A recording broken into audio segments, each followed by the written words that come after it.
ಹೀಗಾಗಿ ದಕ್ಷಿಣ ಈ ದಾವಣಗೆರೆ ಕಾಂಗ್ರೆಸ್ನ ಕೈ ಬಿಡ್ತಾ ಇದೆಯಾ ಅನ್ನುವಂಥ ಪ್ರಶ್ನೆಗಳು ಹೇಳ್ತಾ ಇದ್ದಾವೆ. ಯಾಕೆಂದ್ರೆ ಸಿಂಪಲ್ ಅದು, ಇದ್ರೊಳಗೆ ಏನು ಮಹಾ ಹೇಳುವಂಥದ್ದಿಲ್ಲ. ಇಷ್ಟರೊಳಗೆ ಮುಗಿಬೇಕಾಗಿತ್ತು, ಅವು ಶಾಂತ ಆಗಬೇಕಾಗಿತ್ತು. ಆದರೆ ಒಂದೇ ಭರವಸೆ ಏನಪ್ಪ ಅಂತಂದ್ರೆ ಯತ್ನಾಳರಲ್ಲಿ ಬಂದು ಬಾಗಲಕೋಟೆಯಲ್ಲಿ ಮಾತಾಡ್ತಾ ಇರೋದು ಏನಾದರೂ ಇಫೆಕ್ಟ್ ಆಗ್ಬೋದಾ ಅನ್ನುವಂಥ ಮಾತು. ಯಾಕಂದ್ರೆ ಯತ್ನಾಳರಿಗೆ ಕರ್ಕೊಂಡು ಬಂದಿದ್ದು ಹಿಂದುತ್ವದ ಜಾಗೃತಿ ಮಾಡೋ ಸಲುವಾಗಿ ಹಿಂದೂಗಳು ಹೊರಟು ಬಾಗಲಕೋಟೆಯಲ್ಲಿ ಬೀಳಿ ಅನ್ನುವಂಥದ್ದು. ಈ ಪ್ರಭಾವ ಈ ದಕ್ಷಿಣ ದಾವಣಗೆರೆ ಮೇಲೂ ಹಾಗೆ ಆಗ್ತಿರ್ತದೆ. ಅಲ್ಲಿ ಅವ್ರು ಮಾತಾಡೋಂಥ ಶೈಲಿ, ಅವ್ರು ಆಡೋ ಮಾತುಗಳು, ಈಗ ನೀವು ಕೇಳಿದ್ದೀರ ಅವ್ರು ಏನೇನು ಮಾತಾಡ್ತಾ ಇದ್ದಾರೆ ಅಂತೇಳಿ ಮುಸ್ಲಿಮರ ಒಂದು ಪರವಾಗಿ. ಅವೆಲ್ಲವೂ ಸಹ ಯಾರೋ ಯಾವುದೇ ಒಬ್ಬ ಸ್ವಾಭಿಮಾನಿ ಮುಸಲ್ಮಾನರಿಗೂ ಸಹಿತ ಮನಸ್ಸಿಗೆ ನೋವಾಗುವಂಥ ವಿಷಯಗಳು. ಆ ವಿಷಯಗಳನ್ನ ಇವತ್ತು ಮಾತಾಡೋದ್ರಿಂದಾಗಿ ಸಹಜವಾಗಿ ಇಲ್ಲಿ ಮತಗಳು ಕಾಂಗ್ರೆಸ್ಸಿಗೆ ಬೀಳ್ಬೋದು, ಗೆಲ್ಬೋದು ಅನ್ನೋಂಥ ಮಾತುಗಳಿದ್ದಾವೆ.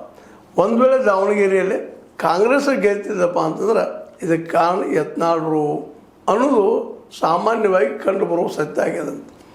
ಹೌದು, ಬಾಗಲಕೋಟೆಯಲ್ಲೇ ವಿಶೇಷವಾಗಿ ಯತ್ನಾಳರ ಮಾತುಗಳು ಜೋರು ನಡೀತಾ ಇದ್ದಾವೆ, ಜನರು ಕೇಕೆ ಆಗ್ತಾ ಇದ್ದಾರೆ, ಬೆಂಬಲ ಸೂಚಿಸ್ತಾ ಇದ್ದಾರೆ. ಆದರೆ ಎಲ್ಲ ಮತ ಆಗ್ತಾವೇನು ಅಂತೇಳಿ ಒಂದು ಕಡೆ ಸಾದಿಕ್ ಪೈಲ್ವಾನ್ ಸಲುವಾಗಿ ಆ ಬೆನ್ಮಗಳು ಮಾತಾಡಿದ್ಲು, ತೊಗೊಂಡಿರ್ಬೋದು, ಸುಟ್ಟಿಗೆ ಬೇಡ ಇಲ್ಲದೆ ಹೋಗಿರ್ಬೋದು. ಸಹಜ ಮಾತು ಬರೋದು ಗ್ಯಾರಂಟಿ. ನೀರೊಳಗಿನ ಕಪ್ಪಿ ನೀರು ಕುಡಿದ್ರೆ ಬಂತು, ಕುಡ್ಲಿಕ್ಕೆ ಬಂತು, ಕುಡೋದಿಲ್ಲಪ್ಪ ಅಂತ ಹೇಳುವಂಥ ಪರಿಸ್ಥಿತಿ. ಹೀಗಾಗಿ ಸಾದಿಕ್ ಪೈಲ್ವಾನ್ರಿಂದಾಗೆ ಸಹಜವಾಗಿ ಮುಸಲ್ಮಾನರು ಒಂದಾದರೂ ಯತ್ನಾಳ್ ಮಾತ್ರ ಇವತ್ತು ಸಹಜ ಒಬ್ಬ ಸಾಮಾನ್ಯ ಮುಸ್ಲಿಮರನ್ನ ಮಾತಾಡಿಸಿದ್ರು ಸಹಿತ ಯತ್ನಾಳರ ಬಗ್ಗೆ ಒಂದು ರೀತಿ ಏನಪ್ಪ ಅಂತಂದ್ರೆ ಜಿಗುಪ್ಸೆ, ಮನುಷ್ಯ ನಮ್ಮ ಅಲ್ಲಪ್ಪ ಅನ್ನೋಂಥ ಭಾವ ಬರೋದ್ರಿಂದಾಗಿ ಆ ಒಂದು ಭಾವ ಇಲ್ಲಿ ದಕ್ಷಿಣ ದಾವಣಗೆರೆಯಲ್ಲಿ ಎಲ್ಪ್ ಆಗ್ತದೆ ಅನ್ನೋದು ಇತ್ತೀಚೆಗೆ ಡೆವಲಪ್ ಆಗುತ್ತಿರುವಂಥ ಒಂದು ತಜ್ಞರ ಅಭಿಪ್ರಾಯ. ಹೀಗಾಗಿ ದಾವಣಗೆರೆಯಲ್ಲೇ ವಿಶೇಷವಾಗಿ ಈ ಕಾಂಗ್ರೆಸ್ ಗೆಲ್ಲುವ ಅವಕಾಶಗಳು ಹೆಚ್ಚಿದಾವೆ. ಮತ್ತು ಜೊತೆಗೆ ಚಾಮನೂರವರು ಸಹಿತ ಉಳಿದ ರಾಜಕಾರಣಿಗಳ ಇವತ್ತಿನ